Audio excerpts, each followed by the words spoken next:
All right, class, listen up. Pop quiz today. What do all three of these Atari 5200 controllers have in common? It's a multiple answer question. I will accept they all suck, they're all complete pieces of shit, or they're all in various states of disrepair.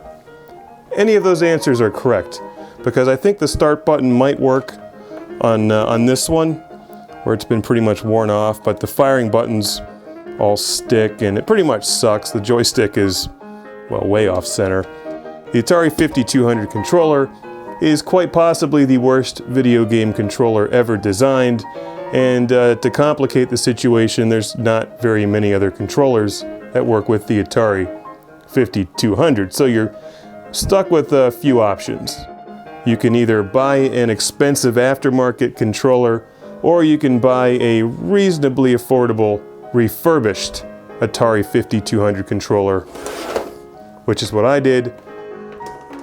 Here we go. The Atari 5200 controller, which has been refurbished. In fact, it still has the pink cover over the Atari 5200 logo. Let's pull that off. It still has that new controller smell, which smells like cigarettes. So I'm not sure if the guy who did the refurbishing was smoking while he did it, or if that's the smell of the new rubber. Most enthusiasts who enjoy their Atari 5200 probably already have one of these, but many people who casually want to get into some 5200 games, or find your Atari 5200 in the closet and want to play it again and realize none of the controllers work, this is a decent option. A refurbished Atari 5200 controller, where somebody out there in the world puts in all new components, new buttons, new electronical thingies on the inside, and most importantly, the start button works, pause button works, and the reset button works, as well as better joystick control. So a refurbished controller is a decent option. You can find them easily on eBay. Just make sure you don't overspend, because the prices range anywhere from $30 to about $100. And I'm not sure what the difference between them is. I went with the cheapest one. For 30 bucks, I got a controller that works.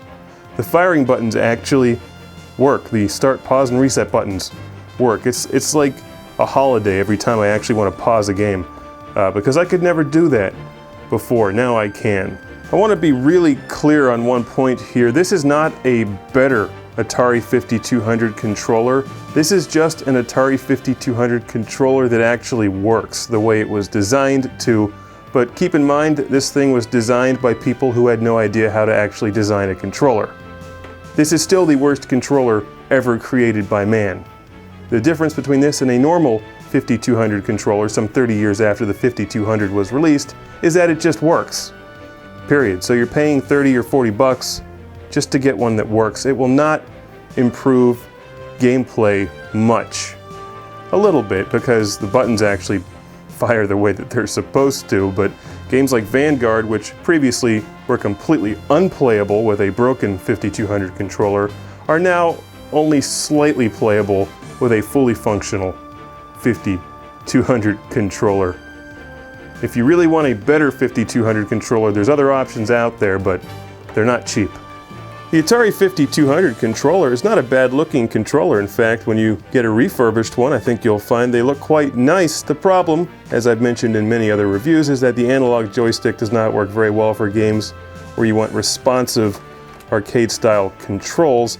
Also, the thing wobbles back and forth when in your hand when you're holding it, and the firing buttons are in a very awkward position that just feels very strange.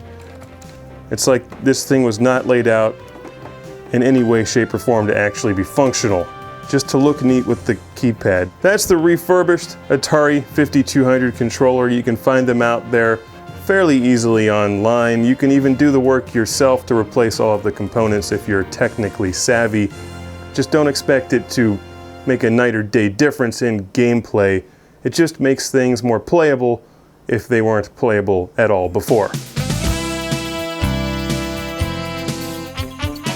What they should do is make the reset button actually reset the clock to go back in time and redesign this thing properly.